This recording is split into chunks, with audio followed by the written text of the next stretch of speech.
दूध पीता हुआ बच्चा ये सदा देता है, हुरमला सामने धमकिया क्या देता है? हुरमला सामने धमकिया क्या देता है? मैं अली इब्ने अली, मैं हूँ अली का बेटा, बाबे खैबर को जो उंगली से नचा देता है। अब आइए इस्लामुद्दीन अय्यूबी को पेश कर रहा हूँ। अल्हम्दुलिल्लाहि रब्बिल आलमीन वल आक़िबतु लिल मुत्तक़ीन वस्सलातु वस्सलामु अला सय्यदिल मुरसलीन अम्मा बादु अऊज़ु बिल्लाहि मिनश शैतानिर रजीम बिस्मिल्लाहिर रहमानिर रहीम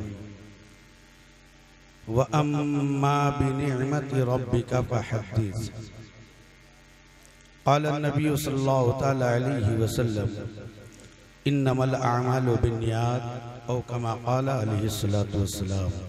आमन्तु बिल्लाह, दुरूद शरीफ पढ़ लीजिए। अल्लाहुम्मा सल्लि अला सय्यिदिना व शफ़ीना मौलाना मुहम्मद बारिक वसल्लम सल्लु अलैहि सलातुन व सलामन अलैका या रसूलल्लाह सल्लल्लाहु तआला अलैहि वसल्लम। आला हज़रत अज़ीमुल बरकत कंजुल करामत पेशवाए अहले सुन्नत मुजद्दिदे दीनो मिल्लत अशाह इमाम अहमद रज़ा खां फाजिल बरेलवी अलैहि रहमा इरशाद फरमाते हैं, आज ले उनकी पनाह, आज मदद मांग उनसे। आज ले उनकी पनाह, आज मदद मांग उनसे, फिर न मानेंगे क़यामत में गर मान गया। और तुझे जाना तुझे माना न रखा गैर से काम, लिल्लाहिल हम्द में दुनिया से मुसलमान गया। हज़रात मोहतरम, गालिबन 2 बजने वाले हैं और इशा के बाद से प्रोग्राम शुरू हुआ। आपने अल्हम्दुलिल्लाह इंटरनेशनल शायरों की शायरी आपने समाअत की। जनाब मद्दाह नबी सोहराब रज़ा कादरी देवरियावी तशरीफ़ फरमा है और हज़रत ज़ैनुल आबिदीन साहब शायद हुजरे में हो या रवाना हो चुके हो। अशरफ रज़ा साहब से भी आपने अछूते अंदाज में कलाम समाअत कर ली। आपने अच्छी तकरीर आपने समाअत की। हज़रत अल्लामा मौलाना मुफ्ती शम्सुज़्ज़मा साहब खान कादरी साबरी मुद्दज़िल अली व नूरानी से अब आपके सामने ये हकीर फ़कीर थोड़ी देर के लिए हाजिर आया। हज़रत हाफिज़ कुतुबुद्दीन साहब क़िबला का फरमान हुआ और इन्होंने हुक्म दिया कि अब तक महफिल की मुनासबत से गुफ्तगू नहीं हुई है, कुछ इस पर भी और इन मसाइल पर भी रोशनी डालने की जसारत आप करें। जाहिर सी चीज़ है कि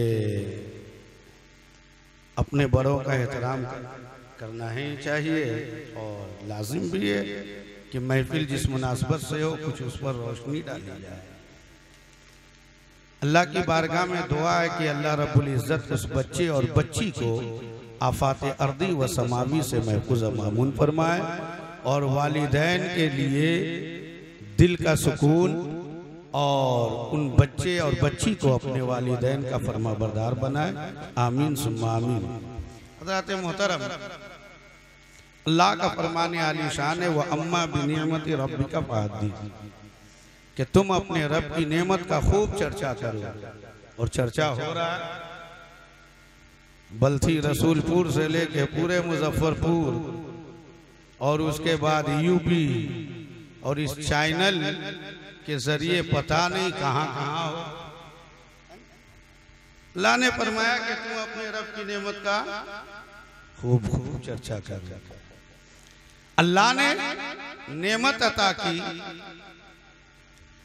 अल्लाह ने औलाद की शक्ल में, बच्ची की शक्ल में। ये बड़ी खुशी हुई मुझे सुनकर, इसलिए आज जो मुसलमानों का हाल हो गया, बेटा पैदा होता है तो लोग बहुत धूमधाम से बच्चे की पैदाइश की खुशी मनाते हैं, और जब बच्ची पैदा हो जाती है तो ऐसा लगता है कि किसी ने मुंह में नींबू निचोड़ दिया हो। समझ गए? ये हाल हम लोगों का हो चुका है। आप देखें, इसलिए हम लोगों का तो मामला है, और मैं आपके लिए कोई नया हूं नहीं।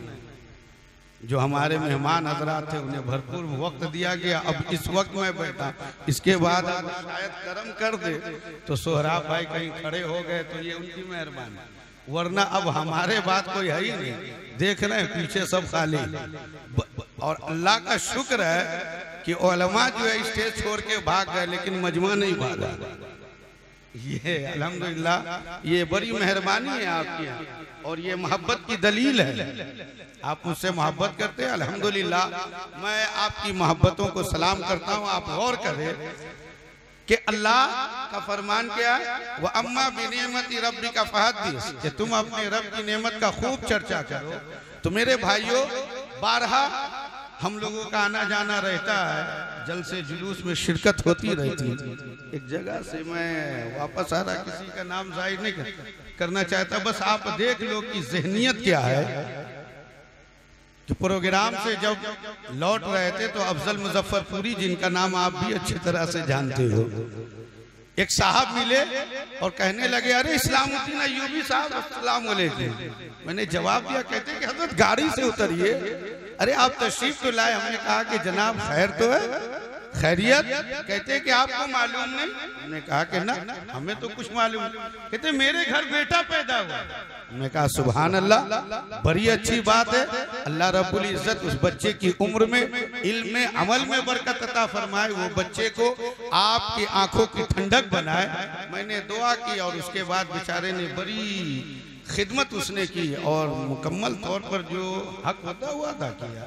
नाश्ता वगैरह कराने के बाद इत्तिफाक देखिए कि 1.5-2 साल के बाद फिर उसी रास्ते से गुजर हो रहा था, तो मैंने उन्हें टोक दिया कि जनाब खैरियत है? बेचारे मुंह लटकाए हुए। हमने कहा कि कोई हादसा हो गया, कोई मामला हो गया, बात क्या है मेरे भाई? कहते आपको नहीं मालूम। हमने कहा कि नहीं। वो कहते हैं कि मेरे घर बेटी पैदा हुआ। बेटा पैदा हुआ तो बड़ा, बेटी पैदा हुई तो चेहरा मलूल हो गया।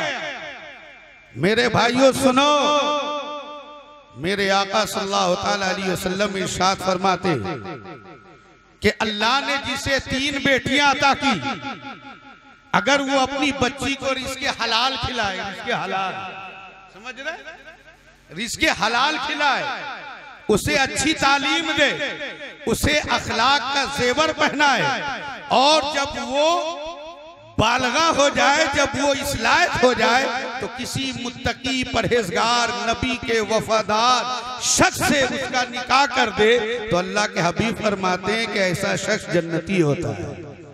ऐसा शख्स जन्नती होता।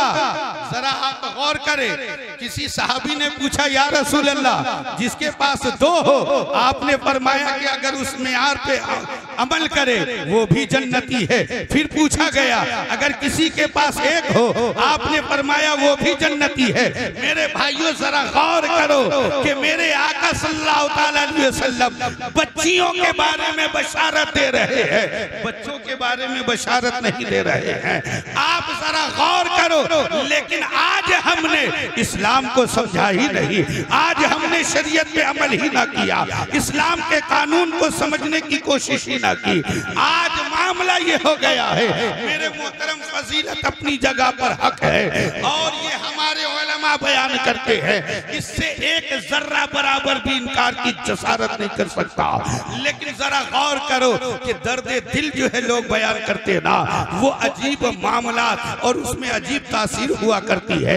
मोहतरम जरा गौर करे कि एक बुजुर्ग ने कहा था कि हजरत, हम बच्ची के जन्म गुने नहीं डरते, कर्म गुने डरते। समझ रहे? जन्म गुने नहीं डरते, उसके कर्म गुने डरते। वो देहाती शख्स, उसके एक जुमले में इतना कर्म छुपा है ना, इसकी गहराई में उतरोगे तो समाज की गंदगी सामने आ जाए। समझ? तो मेरे भाई, आज हम लोगों का हाल ये कि अगर अल्लाह ने दौलत दी तो हम दौलत की नुमाइश करते। दो तरह के लोग होते हैं दुनिया में, एक को दीनदार कहा जाता है, एक को दुनियादार कहा जाता है। आप देखें जिसको जैसी हैसियत है, अगर उसको खुशी का मौका मिलता, उसे अल्लाह की कोई नेमत मिल जाती है, तो उसका मामला ये होता है कि वो जो है दारू पी करके लंबा हो जाए।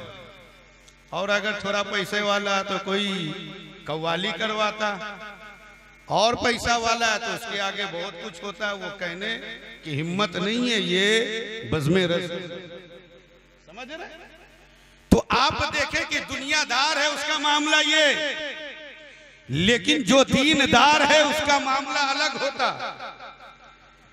दुनियादार का मामला ये कि उस पर मुसीबत आती तो वो वावेला मचाने लगता, उसकी जबान से हर्फ शिकायत निकलने लगती। लेकिन जो दीनदार होता है वो मुसीबत आने पर वो वावेला नहीं मचाता, नाशुक्री नहीं करता है, बल्कि रब की बारगाह में सर्व सुजूद हो जाता है, अपने रब को मनाने लगता है, अपनी रब की बारगाह में फरियाद करने लगता है, आहोजारी में रातें गुजारता है। तो मोहतरम जरा गौर करे कि ये दुनियादार की पहचान है कि जब मुसीबत पड़ती है तो वो वावेला मचाता, और जब कोई खुशी का मौका नसीब होता तो वो महफिले सुरूद मनाता है। मैं मुबारकबाद देता हूँ आली जनाब नियाज साहब को और आली जनाब गुलाम मोहिउद्दीन साहब को कि मोहतरम जरा देखो दीनदार की पहचान क्या है। अल्लाह के रसूल फरमाते हैं इन्नमल अमालु बिन्नियात, अमल का दारो मदार नियत पर है। अब वो जाने नियत जाने उसने उन्होंने किस मकसद से महफिल पाक का इनेकाद किया, अल्लाह के हबीब का जिक्र किस लिए करवाया, आखिर इन शायरों को क्यों बुलवाया, आखिर इतना बड़ा मजमा क्यों लगवाया, आखिर उन्होंने अल्लाह और उसके रसूल का जिक्र करने के लिए पूरी रात जो है क्यों गुजारी, आखिर ये लोग रातें बैठ करके गुजार रहे हैं, मकसद क्या है ये मेरा रब जानता है। बैठने वाली की नीयत है, कराने वाली की नीयत है, वो रब जानता है या अल्लाह की अता से मेरे मुस्तफा जानते हैं। मगर मोहतरम करीना ये बताता है कि दुनियादार का आलम ये है कि जब उस पर मुसीबत पड़ती है वो वावेला मचाता, और जब खुशी मयसर हो जाती है तो महफिले सुरूद मुनक्किद करता है। लेकिन जो दीनदार होता है, नबी का वफादार होता है, जब उस पर मुसीबत आती है तो वो वावेला नहीं मचाता, बल्कि रब की बारगाह में सजदा करता है, अपने रब को मनाता है। और जब उसे खुशी का मौका नसीब हो जाए तो वो महफिले सुरूद मुनक्किद नहीं करता, बल्कि महफिले मीलाद मुनक्किद करता है, महफिले मीलाद मुनक्किद करता है, नबी के गुलामों को बुलाता है और पूरी रात अल्लाह और उसके रसूल का जिक्र सुनता और सुनाता। तो मेरे मोहतरम ये दीनदार लोगों की अलामत। लेकिन अल्लाह के हबीब फरमाते इन्नमल अमालु बिन्नियात, अमल का दारो मदार नियत पर है।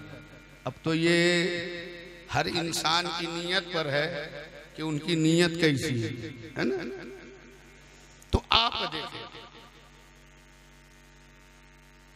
अकीका का जो मसला है, अल्लाह ने औलाद अता की, खुशी कहा गया कि बच्चे की पैदाइश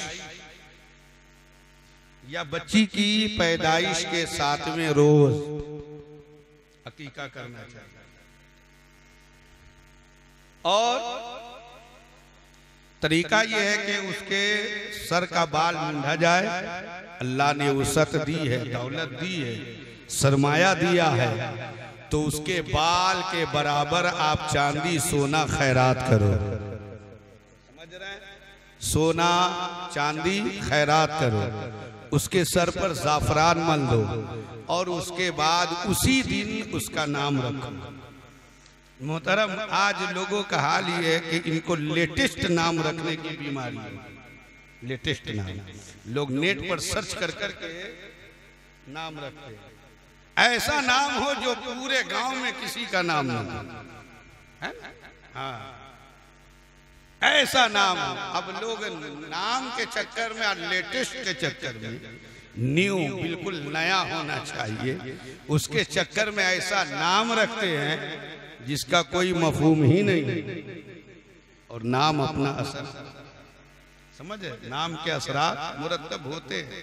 इसलिए कहा गया कि अच्छा नाम रखा जाए, और अल्लाह को पसंदीदा नाम अब्दुल्ला है, समझ रहे। तो आप जब अपने बच्चे का नाम रखो तो अब्द के इजाफत के साथ रखो, या अब्दुल जब्बार रखिए, अब्दुल करीम रखिए, अब्दुल रहीम रखिए, अब्दुल रहमान रखिए। और कहा गया कि जब आप नाम रखे तो आप अब्द के इजाफे के साथ ही पुकारा करें। लेकिन हमारे यहाँ का मामला तो बड़ा अजीबो गरीब हो गया। अगर किसी का अब्दुल रहमान नाम है तो मेरे मोहतरम वो अब्द हटा करके पुकारा, और कुछ लोग तो नाम बिगाड़ करके बोलते। याद रखिए मेरे भाइयों, मेरे बुजुर्गों, ये अल्लाह का मुबारक नाम है, समझ रहे हैं। इसलिए आप परहेज करें। और ये कहा गया, मेरे आका सल्लल्लाहु अलैहि वसल्लम इरशाद फरमाते कि लोगों, तुम अपने बच्चों का नाम मेरे ऊपर रखा करो। इसलिए मेरे नबी इरशाद फरमाते हैं कि अगर तुम्हारे घर बेटा पैदा हो, एक बेटा हो, दो बेटा हो, तो उनका नाम मोहम्मद अहमद रखो। किसी ने पूछा, या रसूल अल्लाह, एक घर में एक नाम के दो दो बच्चे, तो मेरे आका इरशाद फरमाते हैं तो क्या हो गया? अगर एक नाम के दो दो तीन तीन बच्चे हो, अगर दो दो बच्चे हैं तो उन दोनों का नाम मोहम्मद रखो। आपको मालूम है अल्लाह को ये नाम इतना प्यारा है, इतना प्यारा है। इस नाम की फजीलत ये है कि रब तबारक व तआला उस बंदे से खुश होता है जो इंसान अपने बच्चे का नाम अपने आका के ऊपर रखता है। अपने बेटे का नाम मोहम्मद रखता है तो मोहम्मद नाम का शख्स जिस दस्तरखान पर मौजूद होता है, उस दस्तरखान में अल्लाह बरकत अता करता है, और इस नाम के बरकत से अल्लाह उनके वालिदैन की मगफिरत फरमा देता है। तो अपने बच्चों का नाम अच्छा रखो, लेटेस्ट नहीं। अब आप देखिए नाम जो अजीब अजीब है, कोई पप्पू रख रहा है, कोई लड्डू रख रहा है, तो पता नहीं क्या क्या नाम, कोई रकीबा रख दिया। अब एक बच्ची का नाम रख दिया गया रकीबा, और छपकी ही में ने कहा, कहते क्या है मौलाना साहब, तो कुरान में कहा कि यार कम से कम ये भी तो देखा करो कि ये नाम तो है, ये रकीबा का लफ्ज है, लेकिन किस मानों में इस्तेमाल हुआ करता है ये भी तो देख लिया। बस रख दिया। कुरान में इब्लीस का भी तो लफ्ज, काहे नहीं कोई अपने बच्चे का नाम इब्लीस रख दो। तो मेरे भाइयों, नाम आप ऐसा रखिए कि जो माना से पूर्ण हो, इसलिए कि उसके असरात मुरत्तब हो। तो अब मेरे मोहतरम आप देखें कि अल्लाह रब्बुल इज्जत अपने बंदों से बेपनाह मोहब्बत करता। तो ये याद रखिए, अकीके के मसाइल के साथ में रोज अकीका किया जाए, और बेहतर ये है, ये फर्ज वाजिब नहीं, बेहतर है कि जिस तरह से कुर्बानी का गोश्त आप तकसीम करते हो कच्चा, इसी तरीके से कुर्बानी का गोश्त जिस तरह से कच्चा आप तकसीम कर दिया करते हो, इसी तरीके से अकीके के गोश्त को तकसीम कर दो, और अकीके के गोश्त की हड्डियों को तोड़ने से परहेज करो, ज्यादा तोड़ो नहीं, इसलिए कि ये मसले में बताया गया। और आप देखें कि ये अकीका क्यों किया जाता है।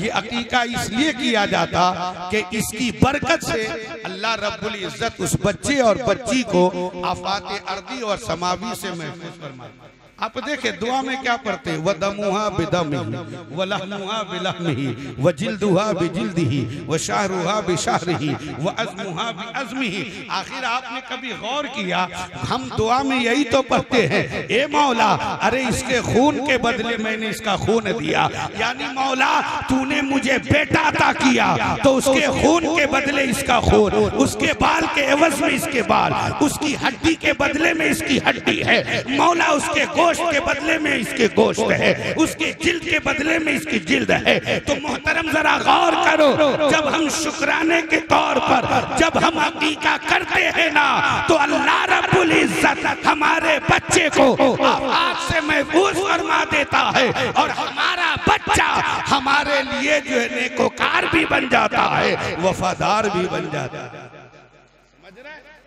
तो अब आप देखें कि अल्लाह शुक्र करने वाले बंदे को अल्लाह कितना अता करता है।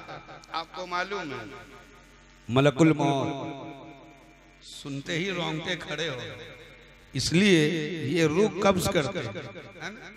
इनकी ड्यूटी क्या? रूह कब्ज करते।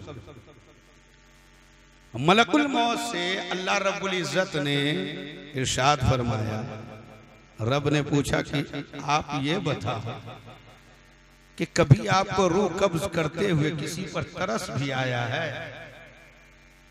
समझे ना? सुनिए, रूह कब्ज करते हुए कभी तरस भी आया है? आपने नहीं देखा, बच्चा पैदा हुआ इंतकाल कर गया, है ना? अभी लोग कहते हैं कि अकीका का गोश्त दादा नहीं खाएगा, दादी नहीं खाएगी, चचा नहीं, नाना नहीं, पता नहीं, अब कोई नहीं खाएगा तो खाएगा, खाली गाँव का लोग खाएगा। तो ये याद रखे मेरे भाई, जो कुर्बानी का मसला है उसके गोश्त का, वही मसला अकीके के गोश्त का मसला है। आप अगर रखना चाहें तो आप पूरे का पूरे रख लीजिए, आप उसको अगर हजम कर सकते हैं तो आप पूरा गोश्त खा जाइए, कोई मुज़ायका नहीं है। और अगर आप बांटना चाहे तो जिस तरह से हुक्म है कुर्बानी के गोश्त का, उसी तरीके से आप इसे भी तकसीम करें और पका करके लोगों को खिला दिया आपने, ये भी दुरुस्त है। लेकिन कहा गया कि बेहतर ये है कि आप कच्चा गोश्त तकसीम कर दे, ताकि जब आप गोश्त तकसीम करोगे ना, मैंने पहले भी बताया था कि अल्लाह के रसूल सल्लल्लाहु अलैहि वसल्लम ने इरशाद फरमाया कि दावत का वो खाना सबसे अच्छा खाना है जिसमें गरीब और यतीम शिरकत करे, और दावत का वो खाना सबसे बुरा है जिसमें कोई गरीब और यतीम की शिरकत ना हो। आज हम लोगों का हाल ये है कि जब हम दावत देने के लिए तैयार होते तो हमारी जो फिरिस्त बनती है ना, वो हम देख लेते हैं कि हमारी बराबरी का कौन है। अगर हमारे खानदान में भी अगर कोई गरीब है, मफलूकुल हाल है, तो हम उसे नजरअंदाज कर देते कि इनको छोड़ो, आगे बढ़ो। मोहतरम याद रखे कि आप जब इस तरह की दावत करते हो, जहां मालदारों को खिलाते हो, वहीं पे अपने पड़ोसी गरीब गुरबा को भी खिलाया करो। समझ रहे? तो मेरे मोहतरम जरा आप देखें कि ये मियार बन चुका है हम लोगों का। लेकिन अल्लाह के हबीब सल्लल्लाहु अलैहि वसल्लम ने हमें क्या बताया, जरा आप देखें कि अल्लाह का जो शुक्र अदा करता है ना, अल्लाह उसकी नेमत में किस तरह से इजाफा करता है, और जो नाशुक्री करता है उसका अंजाम क्या होता है। हमारे पास कितनी दौलत, अल्लाह रब्बुल इज्जत ने आली जनाब नियाज साहब को नवाजा, आपने एक से एक शायर को बुलाया, खतीब को आपने दावत दी, लोगों को जो है जमा किया। अल्लाह की बारगाह में दुआ है कि अल्लाह रब्बुल इज्जत इनकी दौलत में और इजाफा करे, और दौलत के साथ साथ उस्मान गनी जैसा दिल भी अता कर दिया। समझ रहे? इसलिए दौलत वालों, अगर अल्लाह ने दौलत दी है तो उस्मान गनी जैसा दिल मांगो। इसलिए अगर ऐसा हो गया तो ये दौलत आपके लिए जहमत नहीं, रहमत बन। समझना है बात? तो मलकुल मौत से अल्लाह रब्बुल इज्जत ने इरशाद फरमाया कि आपको कभी तरस भी आया? तो उन्होंने कहा कि मौला 2 मरतबा। किसको? मलकुल मौत को। जो रूह कब्ज करते, इनको रूह निकालने में रहम आ गया 2 दफा। कब? मलकुल मौत कहते हैं कि एक दफा उस वक्त कि एक बच्चे की माँ अपने बच्चे को गोद में लिए हुए थी और कश्ती पे सवार थी। दरिया ने तेवर बदल दिया, कश्ती पाश पाश हो गई। माँ अपने बच्चे को बचाने के लिए तख्ते का सहारा ले रही थी। मौला तेरा हुक्म हुआ कि इसकी रूह कब्ज करो। वो छोटा सा बच्चा गोद में, मौला तेरा हुक्म हुआ कि रूह कब्ज करो। मौला उस वक्त मुझे तरस आया कि ये बच्चे को बचाने की फिक्र और तेरा हुक्म आ गया तो मौला मैंने रूह तो कब्ज कर लिया, लेकिन मुझको रहम आया उस वक्त। अल्लाह रब्बुल इज्जत इरशाद फरमाता है दूसरी दफा, आपको मालूम है ना कारून का खजाना बड़ा मशहूर है, शद्दाद जिसके बारे में सब जानते हैं, इसने जन्नत बनाई। कारून कहाँ गया, नमरूद कहाँ गया, फिरौन कहाँ गया, हामान कहाँ गया, कहाँ गए ये लोग? कारून के खजाने के बारे में रिवायतों में बात मिलती है कि इसके खजाने की कुंजी ऊंटों पर लाद करके लोग ले जाया करते थे। कितना मालदार शख्स था। मोहतरम जरा गौर करें, अल्लाह ने फरमाया कि दूसरी दफा तो मलकुल मौत अर्ज करते हैं कि बारे इलाहा, दूसरी दफा उस वक्त जब एक शख्स ने दुनिया में जन्नत बनाई। और आपको मालूम है जन्नत ये तसव्वुर में नहीं आ सकता। ये आप उलमा से पूछेंगे तो आपको बता, ये पूरा मुजफ्फरपुर ले लोगे ना, ये बल्थी रसूलपुर की बात नहीं। आप 2-4 कट्ठा में आप घर बनाते हो तो लोग कहते हैं कि यार दिवाला सुन हो गया है, कमर दोहरी हो गई। लेकिन याद रखो पूरे बल्थी मुसहरी में नहीं, पूरा मुजफ्फरपुर भी ले लोगे ना तो कम पड़ेगा। शद्दाद ने जो जन्नत उसने बनाई, ये पूरे मुजफ्फरपुर। और हम लोग जो इस्तेमाल क्या करते, सीमेंट, बालू, गिट्टी, सरिया, यही ना। लेकिन उसने जो है गिट्टी, बालू, सरिया ये सब नहीं, बल्कि बहुत कीमती कीमती जो है पत्थरों का उसने इस्तेमाल किया। याकूत, लाल, पता नहीं क्या क्या इस्तेमाल किया उसने। कितनी दौलत उसने खर्च की होगी, जरा आप गौर कीजिए कि इतने रकबे में उसने जन्नत बना दी। और उसके बाद मलकुल मौत कहते कि मौला जैसे ही वो जन्नत में दाखिल होने वाला था, तेरा हुक्म हुआ इसकी रूह कब्ज करो। मौला उस वक्त मुझको तरस आया कि इसने इतनी मेहनत से, इतनी दौलत खर्च करके मौला इसने जन्नत बनाई, लेकिन इसे दाखिला भी नसीब ना हो सका। मौला उस वक्त मुझे तरस आया। मेरे भाइयों अब जरा सोचो, हमारी तुम्हारी औकात क्या है, हमारी तुम्हारी हैसियत क्या है। हमारी नीयत में अखलास होनी चाहिए। हमारे अंदर हम लोगों का हाल ये है कि हम अपना जाहिर दुरुस्त करने के चक्कर में रहते, हमने अपना बातिन दुरुस्त ना किया। हमने जितना अपने जिस्म को सुधारने की कोशिश की, अगर हमने दिल पर तवज्जो किया होता तो आज हमारा सीना सरकार का मदीना बन गया होता। मोहतरम जरा गौर करो, मेरा रब इरशाद फरमाता है, ए मलकुल मौत तू जानता है वो 2 शख्स कौन है? मलकुल मौत अर्ज करते बारे इलाहा मुझे नहीं मालूम। अल्लाह रब्बुल इज्जत इरशाद फरमाता है, ए मलकुल मौत सुन, वो 2 नहीं बल्कि एक ही शख्स है। वो एक ही शख्स है। जरा देख, वो पानी में हिचकोले खा रहा था, वो दरिया की तुगयानी में डूब रहा था, मैंने उसे बचाया, मैंने उसकी परवरिश की। वो यतीम था, कोई उसका पालने वाला ना था, मैंने उसे समंदर के हिचकोले से बचाकर मैंने उसे किनारे पर पहुंचाया। वो यतीम था, मैंने उसे परवान चढ़ाया। वो गरीब था, मैंने उसे मालदार बनाया। उसे मेरा शुक्र अदा करना चाहिए तो उसने मुझसे मुकाबला करना शुरू कर दिया।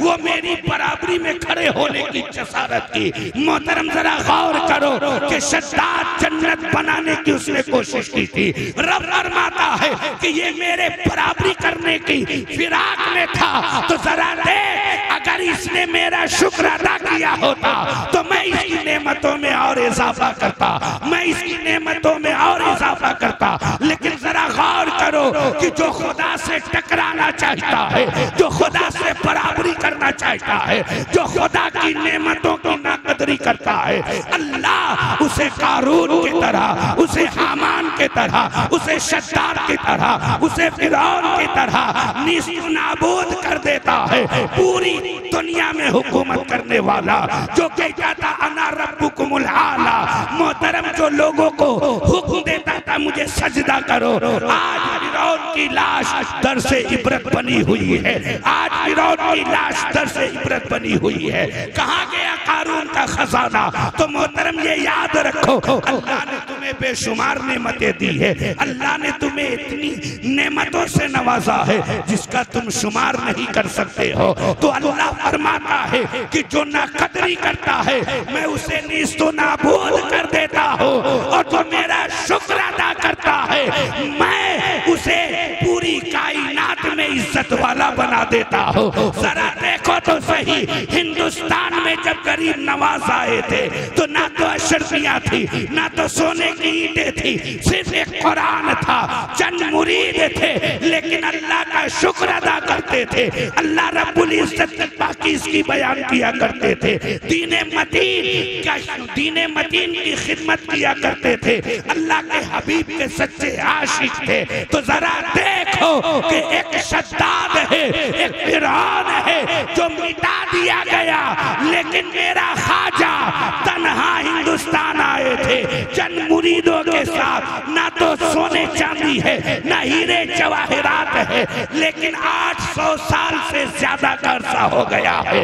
हुकूमतें बदलती रही, इसमें गद्दी पर लोग बैठते रहे, बादशाह बदलते रहे, लेकिन याद रखो हिंद का राजा महाराजा हमारा और आपका ख्वाजा है, हमारा और आपका ख्वाजा है। इसलिए अगर बचना चाहते हो तो अल्लाह की बारगाह में सर्व सुजूद हो जाओ। अगर बचना चाहते हो तो रब की बारगाह में सर्व सुजूद हो जाओ। इसलिए जो टकराने की कोशिश करता है मिटा दिया जाता है। तो मेरे भाइयों, आज हमारी हकीकत क्या है? कितनी दौलत के मालिक हुआ, क्या हैसियत है हमारी, क्या औकात है हमारी, जरा आप देखो। अल्लाह रब्बुल इज्जत इरशाद फरमाता ना, या अय्युहल इंसानु मा गर्रका बिरब्बिकल करीम, कि ऐ इंसान कहाँ भाग रहा, पलटा अपने करीम मौला के दर पे पलटा।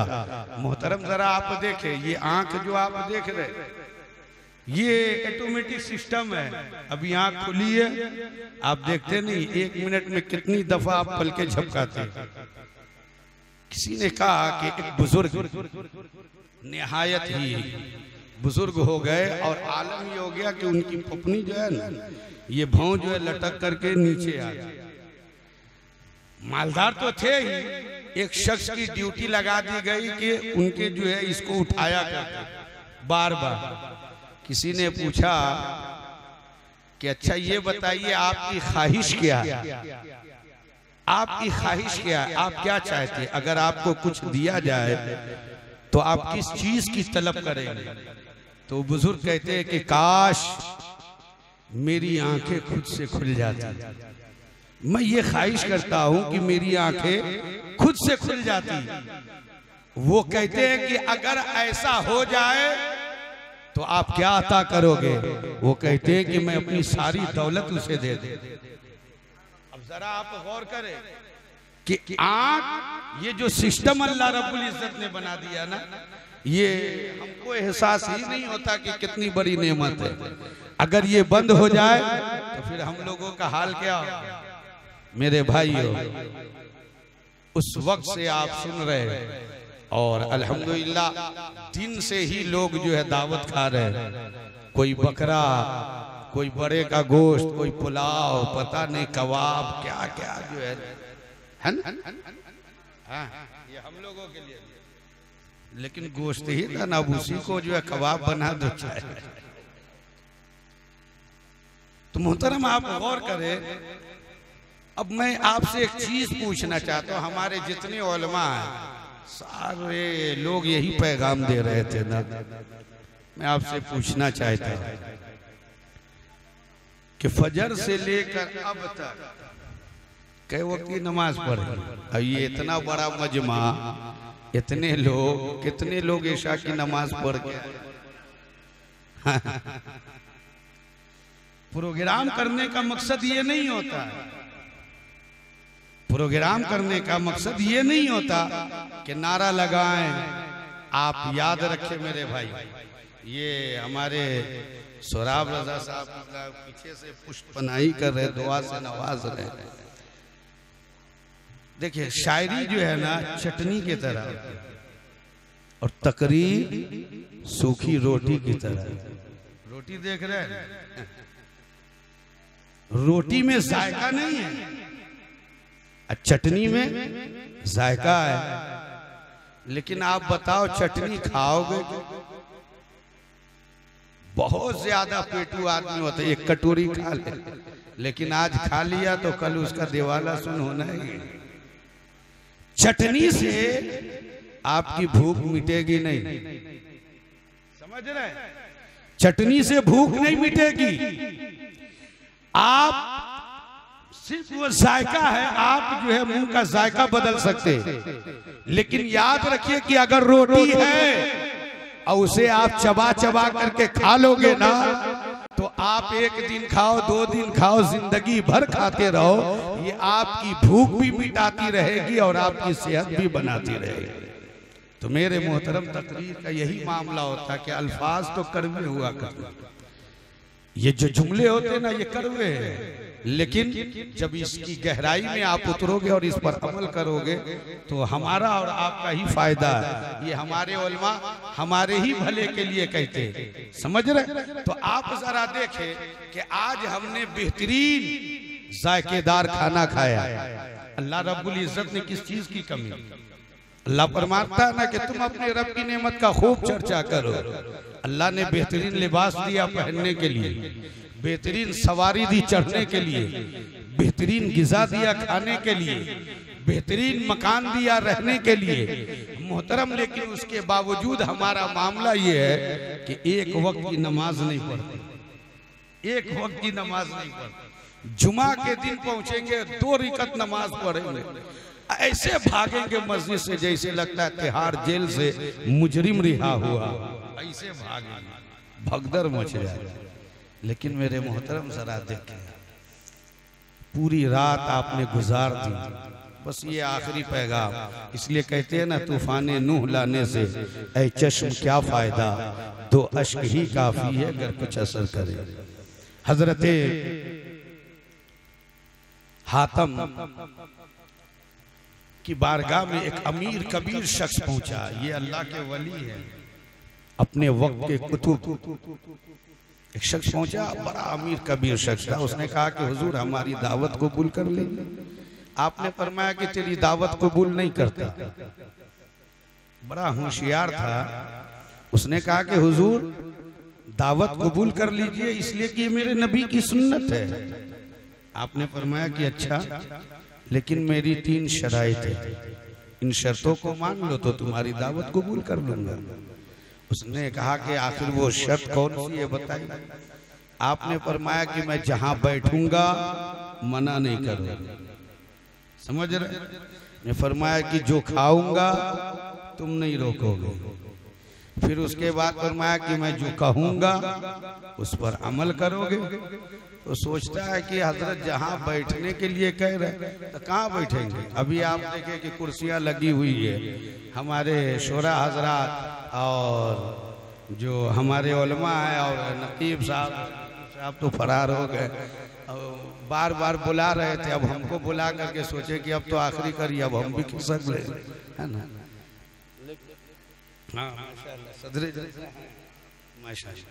तो आप जरा देखें कि मामला ये है कि अब असल मामला ये कि हम लोग रट के बोलते नहीं ना, थोड़ा ज़हन इधर से उधर हुआ तो बात ज़हन से निकल जाए। हाँ, हजरत हातम आपने फरमाया कि मेरी 3 शर्तें हैं। तो उसने ये कहा कि हजरत बैठेंगे कहाँ? जिस तरह से आप देखिए कुर्सी खाली है, आपसे कहा जाता है कि आइए आगे आइए, आप कुर्सी पर बैठने को तैयार, ईमानदारी से बोलो कुर्सी हटा दिया जाओ, कहा जाए नीचे बैठिए, कई आदमी बैठे हैं, हमारी बेइज्जती हो गई हमारी। लेकिन मेरे भाइयों, अल्लाह वाले बड़े भोले होते हैं, इसलिए हमने कहा कि हमने जाहिर को सुधारा, बातिन को नहीं। जितना हम चेहरा संवारते हैं ना, अगर उससे 5% अपने दिल को संवारने की कोशिश करें तो हमारी जिंदगी में इनकलाब आ जाएगा। समझ रहे? आप देखें, उसने सोचा कि हजरत मेरी जगह पर बैठेंगे, मेरी खुशनसीबी अल्लाह का वली बैठ जाए, इससे बढ़कर के क्या खुशनसीबी हो। कहता ठीक है हजरत, पहली शर्त मंजूर।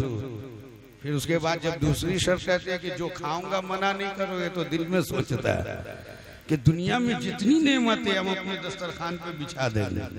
अभी देखते हैं कबाब है, और उसके बाद कोफ्ता है, पता खस्सी का गोश्त, बड़े का गोश्त, पुलाव है, तो क्या है क्या, जिसको जो तबीयत आ रही है वो खा रहा है। उसने भी सोचा कि जितनी नेमतें हम अपने दस्तरखान पर सजा देंगे। एक अल्लाह का वली उठा करके अगर कुछ तनावुल फरमा ले तो ये मेरा मुकद्दर। सोचे कहता है ठीक है हज़रत, दूसरी शर्त मंजूर। तीसरी शर्त जब कहते हैं कि क्या कहेंगे, अभी देख नहीं रहे, शुरू से लेके आखिर तक नमाज पढ़िए, रोजा रखिए, हरामकारी से बचिए, और आदमी क्या कहे।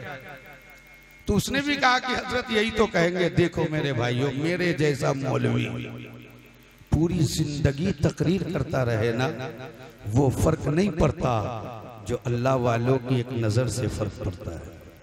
इसलिए कहा गया कि निगाहें मोमिन से बदल जाती है तकदीर, जो हो ज़ौक़े यक़ी पैदा तो कट जाती है जंजीरें। तो मोहतरम जरा गौर करें, वो कहता है कि हजरत यही तो कहेंगे, नमाज पढ़ो, रोजा रखो, हरामकारी से बचो। हाँ हाँ कर देंगे। ये कहता है हजरत ठीक है, आपकी तीसरी शर्त भी मंजूर। अब दावत कबूल कर ली गई।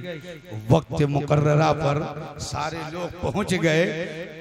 अभी का मामला ये है कि लोगों को बड़ी जल्दी रहती, लेकिन उस दौर का हाल ये था कि जो खुसूसी मेहमान होता ना, सारे लोग उसका इंतजार करते। मोहतरम सारे लोग पूछ रहे, सेठ साहब इंतजार किसका है, आखिर क्यों नहीं खाने की इजाजत देते, क्यों नहीं आप खाना शुरू करवाते हैं। वो कहते हैं कि रुक जाओ, थोड़ी देर रुक जाओ। अरे जिसके लिए ये सारी बज़्म मैंने सजाया है, जरा उन्हें तो आ जाने दो, इस बज़्म की रौनक को तो आ जाने दो। अब उसके बाद वो कहते हैं, और लोग मुंतजिर है। थोड़ी देर के बाद वो अल्लाह के वली तशरीफ लाते हैं, हजरत हातिम तशरीफ लाते हैं। लाने के बाद जब आप तशरीफ लाए हैं ना, तो आपका अंदाज ही बता रहा है कि ये नबी के गुलाम आ रहे हैं। मोहतरम जरा आप देखो, अंदाज निराला होता है, उनकी निगाहें झुकी हुई होती है, आंखों में जो है एक अजीब कैफियत तारी हुआ करती है। मोहतरम अब अल्लाह के वली तशरीफ लाते हैं, हजरत हातिम आए हैं। आपको मालूम है कहाँ तशरीफ फरमा होते हैं, ना मसनद पे, ना कालीन में, ना किसी की चटाई पर, बल्कि आप वहां तशरीफ फरमा होते हैं जहां लोगों ने अपनी अपनी जूतियां उतारी थी। आप उसी जूतियों पर आकर बैठ गए। वो सेठ देख करके परेशान हो जाता कि या अल्लाह, इन्हें मैंने दावत दी, ये आकर के बैठ गए। लेकिन पहले के लोग बावफा होते थे, और उनका मामला ये था कि अगर वादा कर लेते तो उसे पूरा करते। आज के तरह नहीं, अभी वादा किया सुबह तोड़ दी, समझ रहे? हाँ, इसलिए मैं जलसे में किसी को नहीं कहता कि भैया कौन कौन नमाज पढ़ेगा, कौन कौन दाढ़ी रखेगा।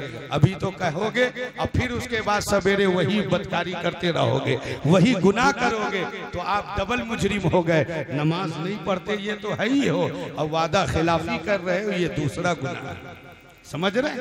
तो आप जरा सोचो, जरा दिल पे हाथ रख करके सोचना। अब जरा देखिए कि पहले के लोगों का हाल क्या था। उन्होंने वादा किया था, जहां बैठूंगा मना नहीं करोगे, वादा कर लिया था, खामोश रहा। आप इशारा करते हैं खाना शुरू किया जाए, जैसे इजाजत दी गई, लोग जो है भूखे भेड़िए के तरह टूट पड़े हैं। कोई बिरयानी की खबर ले रहा है, कोई नान पे हाथ साफ कर रहा है, कोई मुर्गा उठा रहा है, कोई मछली पर निगाहें डाल रहा है, कोई कुछ खा रहा है, कोई कुछ खा रहा है। मोहतरम अब उसके बाद जब खाना खा चुके लोग जो है सैराब हो गए हैं, शिकम जो है सैर हो गए हैं। अब उसके बाद सब लोग जो है डकार लेना शुरू करते। आप ज्यादा खा लेते हो तो क्या हाल होता।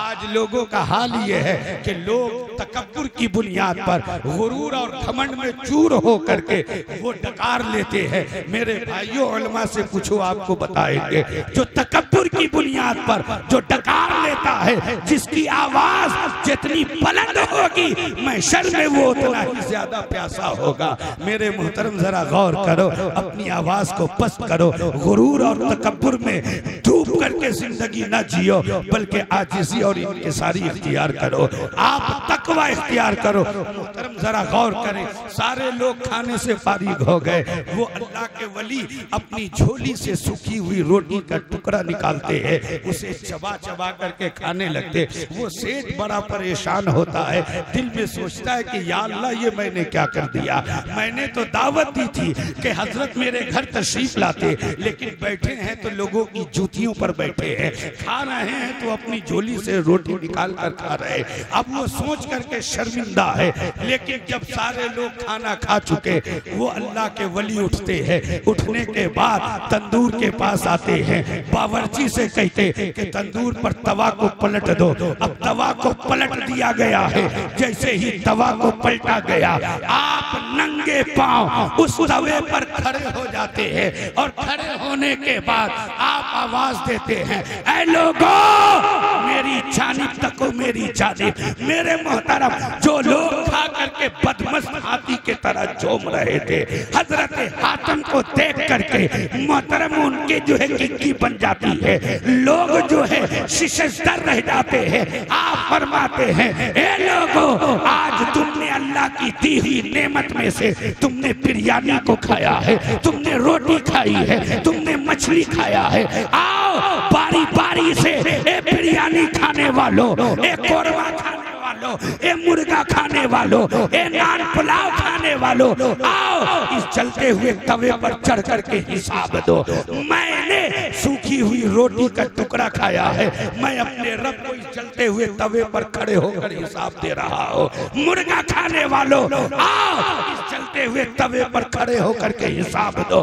बकरा खाने वालों, आओ इस चलते हुए तवे पर खड़े होकर के हिसाब दो। मोहतरम लोग कहते हैं, हुजूर आप अल्लाह के वली है, ये तो आपकी करामत है, हमने कहा इतनी ताकत है। आप फरमाते हैं, ओ लोगों, तुम कहते हो कि ये मेरी करामत है, जरा गौर करो कि जब वो दिन जो हश्र का दिन होगा, जमीन तांबे की होगी, आसमान फौलाद का होगा, सूरज तुम्हारे सर के बिल्कुल करीब होगा, फिर बता उस दिन तुम्हारे अंदर कौन सी ताकत आ जाएगी, उस दिन तेरे अंदर में कौन सी करामत पैदा हो जाएगी, किस तरह से तू खड़ा रह पाएगा।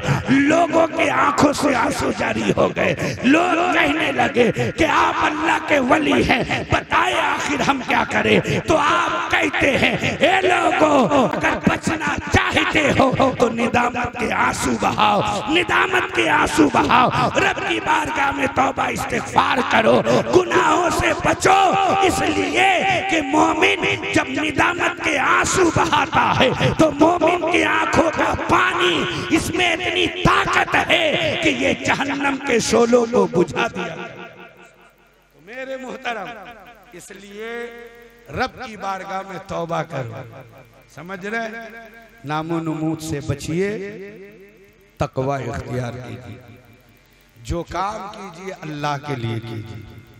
समझ रहे, मेरा रब बेनियाज है, ये याद रखिए।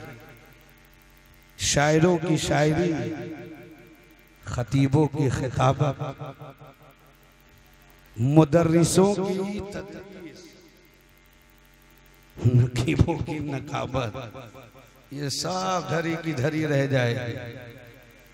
आप समझ रहे हैं, ये आखिरी नुक्ता। जब हम लोगों का ये हाल है तो आप जरा सोचो कि जो हाफिज नहीं, आलिम नहीं, उनका क्या। इसलिए मेरे भाइयों, इस्लाह करो। देखो अल्लाह के लिए हमने आपने क्या किया मालूम? कल बरोज़े हश्र अल्लाह रब्बुल इज्जत हाफिजों से फरमाए कि तुमने क्या किया। तो कहेंगे, मौला मैंने कुरान को हिफ्ज़ किया, मैं उसकी तिलावत करता, लोगों को तालीम देता। तो अल्लाह इरशाद फरमावेगा कि तूने इसलिए किया कि लोग तुझे हाफिज कहे, दुनिया में हाफिज कहलवा दिया। ये बता मेरे लिए तूने क्या किया? जवाब होगा नहीं, हुक्म होगा इसे घसीट के जहन्नम में फेंको।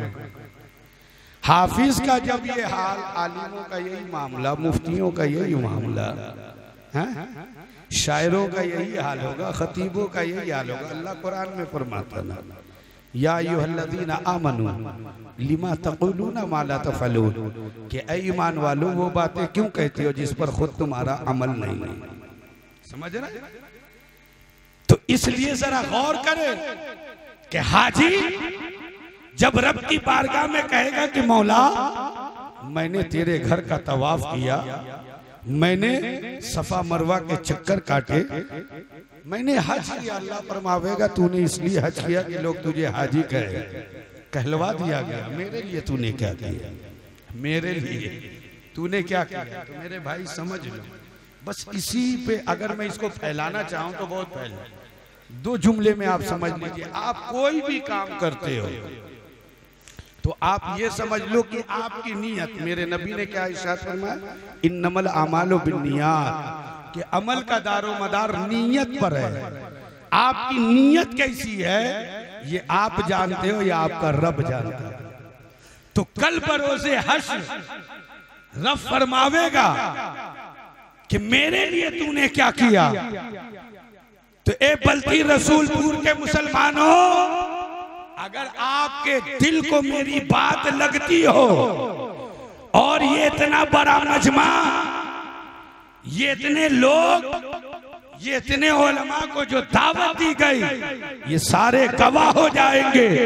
मेरे मोहतरम याद रखो, आप ये अहद कर लो कि मेरा रब बेनियाज है। जब हाफिजों का ये हाल होगा, खतीबों का ये मामला, अगर वो कहेंगे कि मौला मैं लोगों की इस्लाह करता था, तो मेरा रब फरमावेगा कि तू इसलिए करता कि लोग तुझे खतीब कहे, तुझे खतीब कहलवा दिया गया, तेरे नाम के लोग नारे लगाया करते थे, लेकिन मेरे लिए तूने क्या किया। तो मेरे भाइयों, आज अहद कर लो और तौबा करो, रब की बारगाह में ये फरियाद करो कि मौला मैं तेरे लिए और तेरी रज़ा के लिए मौला आज से गुनाहों से तौबा करता।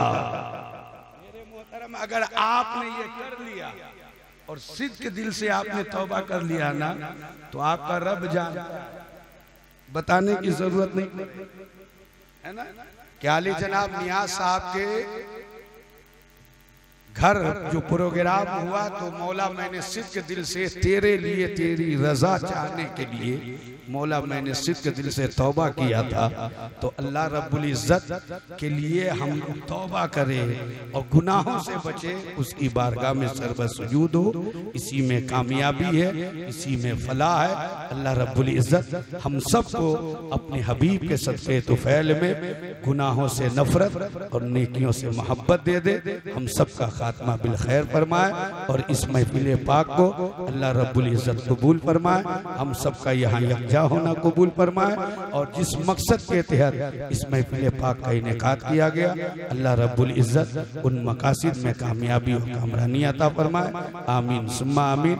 मेरे भाइयों, आप तमामी हजरात मिल करके मेरे साथ बुलंद आवाज से पढ़ लीजिए। ये याद रखिए, ये ना सोचे कि मैं ज़ईफ हो गया और ये मेरे सामने का बच्चा है। नहीं मेरे भाइयों, ये याद रखिए, आज लोग शर्माते हैं, लेकिन आपने देखा होगा कि कचहरी में लोग जाते, जब जज के सामने खड़े होते ना, तो एकदम बिल्कुल सिमट करके खड़े होते है ना। हाँ, सिमट करके खड़े होते और यूं यूं यूं यूं कांप रहे होते। इसलिए उसको मालूम होता कि ये जज है, हाकिम है, ये चाहेगा तो जेल भेज देगा, चाहेगा तो ये डंडे लगवा देगा। इसलिए हम डर रहे। लेकिन ये याद रखे मेरे भाई, मेरे बुजुर्गों, हम जिसकी बारगाह में तौबा कर रहे हैं ना, वो हाकिम नहीं, अहकमुल हाकिमीन। समझ रहे? वो अहकमुल हाकिमीन, पूरी कायनात का तन्हा मालिक, हम सब का मालिक, उसकी बारगाह में तौबा करने से क्या शर्माना। बुलंद आवाज से पढ़ लीजिए, अस्तगफिरुल्लाह रब्बी मिन कुल्ली ज़ंबिन व अतूबु इलैहि, ला इलाहा इल्लल्लाह मुहम्मदुर रसूलुल्लाह सल्लल्लाहु तआला अलैहि वसल्लम। ए पाक परवर